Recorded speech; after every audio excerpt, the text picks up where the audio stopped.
Welcome to the Deep Dive. We're here to unpack the key takeaways from important sources just for you.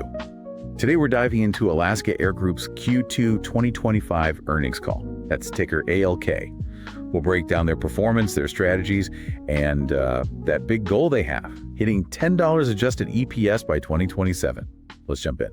It's definitely ambitious, that $10 target. And yeah, this latest quarter gave us a lot to chew on. We'll look at the numbers, the why behind them, and what it all suggests for the future. All right, let's get into it. Alaska Air Group, well, they posted a really strong second quarter. Adjusted net income came in at $215 million. Pretty impressive. What's your first take on that number? Well, it tells me they're executing quite well. Their adjusted earnings per share, $1.78, that actually beat the high end of their own guidance. So yeah, discipline and strategy seem to be paying off. Definitely. And revenues, a record $3.7 billion, up 2% year over year.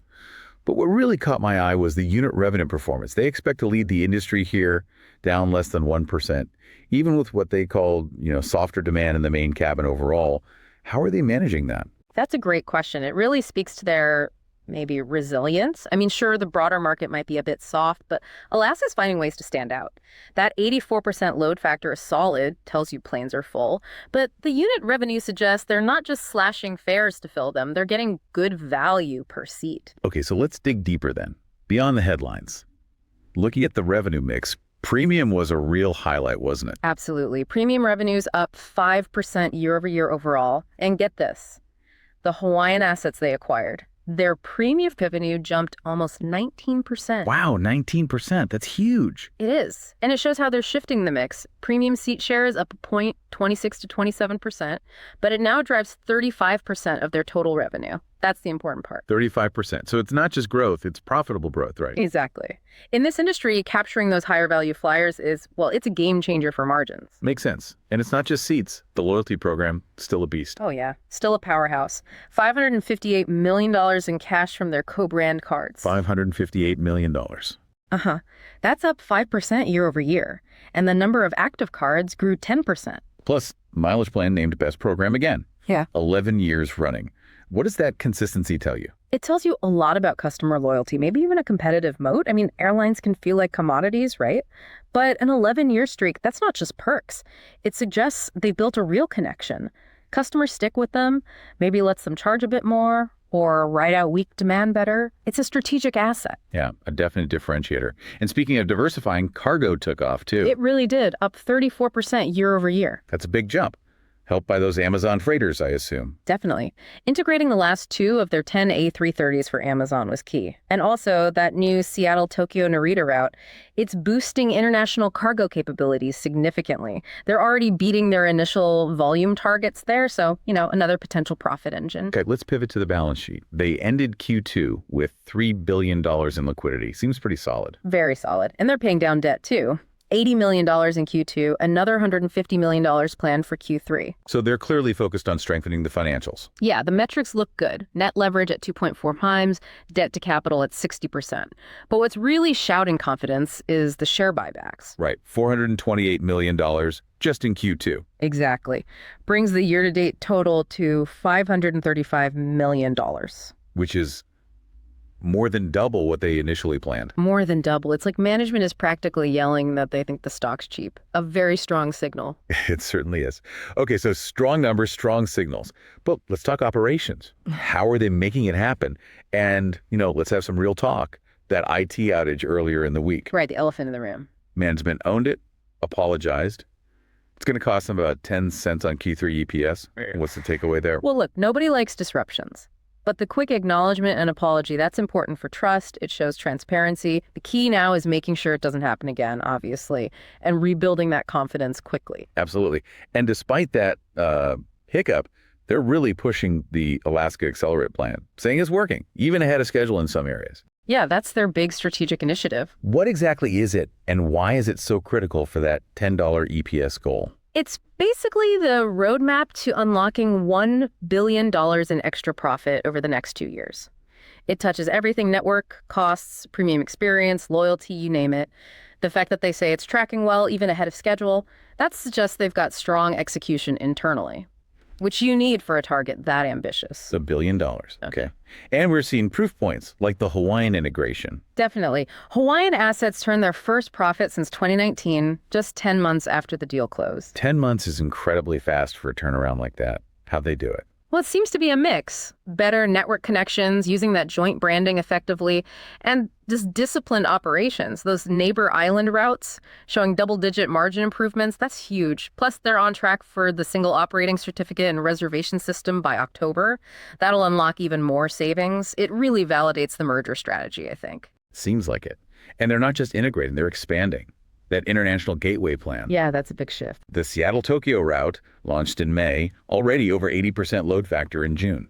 And generating 18% higher stage length adjusted RSM, basically. Better revenue per mile flown than the old Honolulu-Narita route. Why is it doing so much better out of Seattle? It just highlights the power of that Seattle hub for international connections, especially premium demand. It's not just filling seats, it's filling them profitably. And it's clearly fueling their confidence. Seattle-Seoul starts in September, Seattle-Rome in May 26. And more planes to support it. Yep, ordered 5 more Boeing 787s. That brings the future fleet to 17. The goal is at least 12 international destinations out of Seattle by 2030. They're serious about going global from there. Wow, okay, so a major strategic pivot. What about their existing hubs, Seattle and Portland? Performing well, they said. The flight schedules, the banks are working, supporting those strong load factors. Connecting passengers are up mid-single digits in Seattle. And get this, over 130% year-over-year increase in Portland connections. 130%. That's massive growth in Portland. It is, and they're investing there too, like that new 12,000 square foot lounge coming in 2026. It's all about making the connections smoother, keeping people loyal, connecting the dots, literally. Makes sense. Let's talk fleet strategy. Still committed to Boeing, the MAX, including the Active 10. Yep, they reiterated that, and they're clearly excited about the 787s for those long-haul Seattle routes.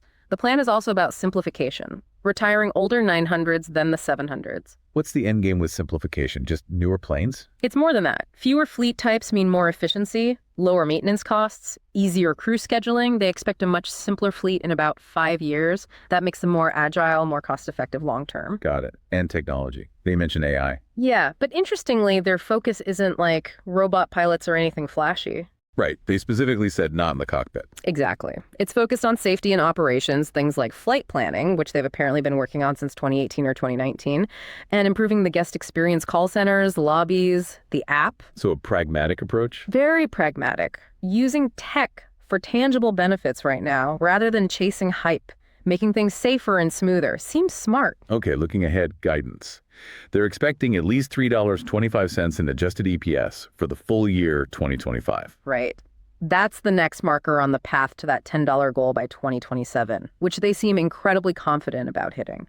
How does $3.25 this year set them up for such a huge leap to $10 just 2 years later? Well, first, the Q3 guidance is $1 to $1.40, and that includes the hit from the IT outage. So hitting $3.25 for the full year, despite that, shows a pretty solid base. It implies they expect huge momentum from Alaska Accelerate and the Hawaiian synergies kicking in fully in 26 and 27. It's a steep climb, no doubt, but they believe the plan works. What about capacity and cost moving forward? Q3 capacity down slightly. Yeah, down about 1% year over year, but that's mostly deliberate cuts in off-peak flying. Smart move. You'd protect margins. Exactly. Better to fly a bit less, but more profitably than just chase volume. Full year capacity growth is still around 2%. Costs in Q3 should be similar to Q2, but they expect a meaningful step down in Q4. Right. That sets up a good exit rate for 2026. And fuel. Expected around $2.45 a gallon in Q3. Seems manageable for now. Okay, let's shift to the demand environment. They said demand stabilized after being a bit softer than expected earlier, seeing improvement. That's what it sounds like. Consumer sentiment seems to be gradually getting better, and the really encouraging sign was that inflection in bookings they saw starting late June. Right, July revenue intake up low double digits. Yeah. That suggests maybe a corner has been turned, at least for leisure travel. Good sign for the second half. What about corporate travel? Still a bit challenged? It's a mixed bag. Managed corporate revenue, the big contracts, down 5% in Q2. But overall, corporate was only down 1%, thanks to smaller businesses holding up better. And encouragingly, they saw an uptick in closer-in managed corporate bookings in July. That's a positive shift. Management did acknowledge the West Coast corporate scene is tricky tack, aerospace changes. Right. But they're signing new global contracts to try and diversify away from just that regional exposure, proactive steps. So putting it all together for the listener, that $10 EPS target by 2027, it really hinges on Alaska Accelerate delivering that $1 billion uplift. Absolutely. And their confidence seems rooted in that plan working, plus maybe a better competitive environment in their core markets. They're betting on their own execution. And we see evidence of that execution, right? Mm-hmm. The premium cabin strength, the fast Hawaiian turnaround. Those are key proof points. They show the strategy isn't just talk. Plus those huge share buybacks. Management putting serious money behind their belief the stock is undervalued. Can't ignore that signal. And then the capacity tweaks for the second half, focusing on margins. Setting up for 2026. And all that investment in Seattle as a global hub with the 787s that positions them very differently for the future. And maybe, just maybe, that recent uptick in demand, both leisure and corporate, gives them an extra tailwind. It definitely could. If that corporate recovery gains steam, it would certainly help boost things further. Okay, this is TalkTickers, and you know what time it is. Our This Is Not Financial Advice segment.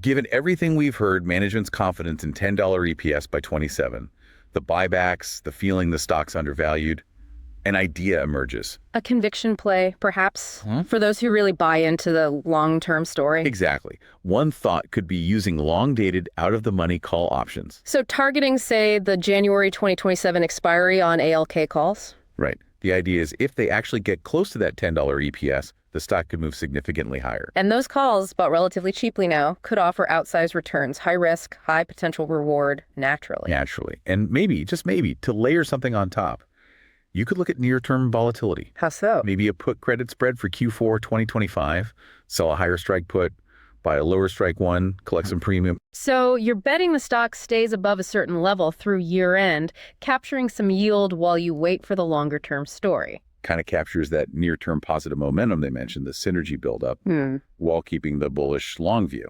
Interesting. Definitely a strategy for someone comfortable with options and the underlying thesis. And again, just an idea, not advice. Absolutely not advice. Okay, let's wrap this up. To recap, Alaska Air Group, strong Q2, beat their own EPS guide. Good progress on Alaska Accelerate. The Hawaiian integration is working. Premium and cargo revenues are growing nicely. They're guiding for at least $3.25 EPS this year, still fully committed to that $10 target by 2027. Supported by strategic capacity moves, cost discipline, and importantly, that recent uptick in demand trends. So as they fly towards that $10 goal, the big question for you remains, is this ascent smooth, or is there turbulence ahead they haven't factored in? We always value your thoughts. Let us know if there's another company or call you want us to dive into next time.